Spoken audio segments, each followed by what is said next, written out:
வணக்கம் மக்களே, இது என்னுடைய முதல் குரல் பதிவு.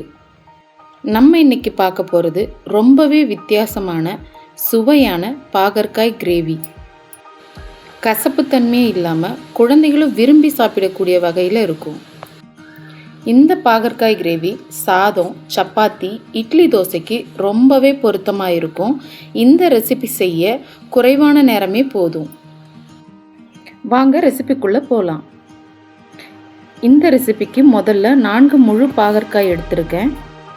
இந்த பாகற்காய்களை 4 பகுதியாக கட் பண்ணிக்கோங்க.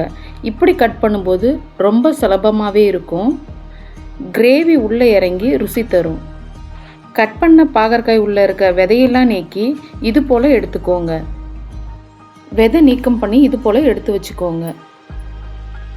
ஒரு பாத்திரத்தில் தண்ணீர் சேர்த்து பாகற்காய் நல்லா அலசி தண்ணி இல்லாமல் பிழிஞ்சி எடுத்து ஒரு தட்டுக்கு மாற்றிக்கலாம்.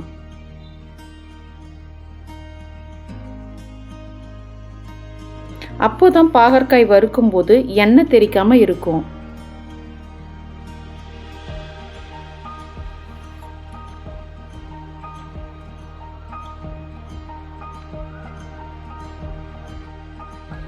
இப்போ அடுப்பில் ஒரு வாணல் வச்சு சூடானதும் 3 ஸ்பூன் கடலெண்ணெய் சேர்த்துக்கலாம்.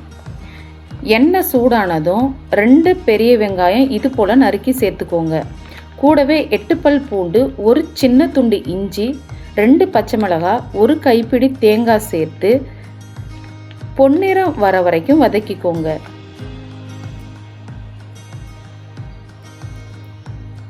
நல்லா வதங்கினதும் இந்த ஸ்டேஜில் ஒரு தட்டுக்கு மாற்றி ஆற வச்சு எடுத்துக்கோங்க.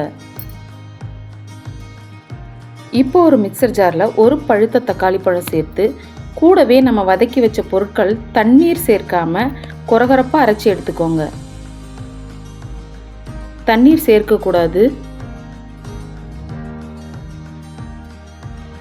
அதே வாணலில் 100 ml கடலெண்ணெய் எடுத்திருக்கேன். உங்களுக்கு எந்த எண்ணெய் விருப்பமோ அதை பயன்படுத்திக்கலாம். எண்ணெய் சூடானதும் நறுக்கி வச்சிருக்க பாகற்காய்களை 2 சேர்த்து வறுத்துக்கோங்க.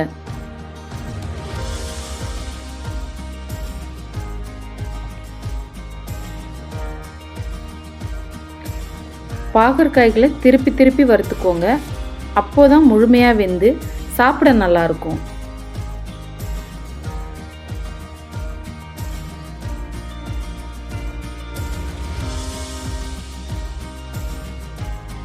பாகற்காய் முழுமையாக வறுபடணும்னு அவசியம் இல்லை. பாதி அளவு வறுபட்டாலே போதும்.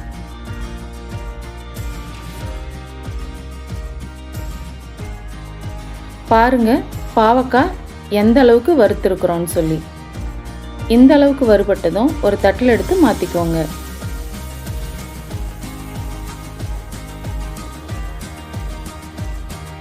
இப்போ அதே எண்ணெயில் ஒரு சிட்டிகை சீரகம், கூடவே 1 டேபிள் ஸ்பூன் காஷ்மீரி மிளகாய்த்தூள் சேர்த்து குறைவான தீயில வச்சு கலந்துக்கோங்க.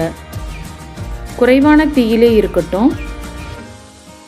அரைச்ச விழுதை அதில் சேர்த்து எண்ணெய் பிரிஞ்சு வர வரைக்கும் குறைவான தீயிலே வச்சு கலந்துக்கோங்க. தீ அதிகம் வச்சா கருகிடும். குறைவான தீயிலே இருக்கட்டும். பாருங்க எண்ணெய் தனியாக பிரிஞ்சு வந்திருக்கு. இது போல் சேர்த்து கலந்துக்கோங்க. இந்த சமயத்தில் 1 டேபிள் ஸ்பூன் வீட்டு குழம்புத்தூள், 2 டேபிள் ஸ்பூன் மல்லித்தூள், தேவையான அளவு உப்பு சேர்த்து கலந்துக்கோங்க. நான் குழம்புத்தூள், மிளகாய்த்தூள், மல்லித்தூள் அனைத்தும் வீட்டிலையே தயார் பண்ணிக்குவேன். இப்படி கலந்துட்டு இப்படியே ஒரு 3 நிமிஷம் இருக்கட்டும்.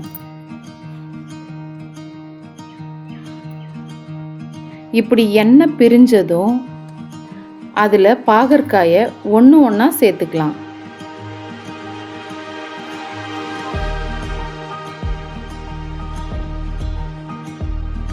சேர்த்து பொறுமையாக பாகற்காய் உடையாதவாறு கலந்துக்கோங்க. கிரேவி உள்ளே இறங்குற அளவு கலந்துக்கோங்க. இப்போது ஒரு நெல்லிக்காய் அளவு புளி கரைசல் சேர்த்து 5 நிமிஷம் குறைவான தீயிலே வச்சு எடுத்தால் சூப்பர் சுவையான பாகற்காய் கிரேவி தயார்.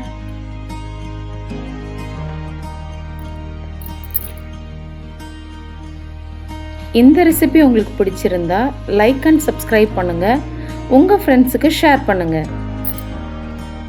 மறக்காமல் பெல் சிம்பிளையும் கிளிக் பண்ணிக்கோங்க, அப்போ தான் அடுத்தடுத்த வீடியோக்கள் வரும்.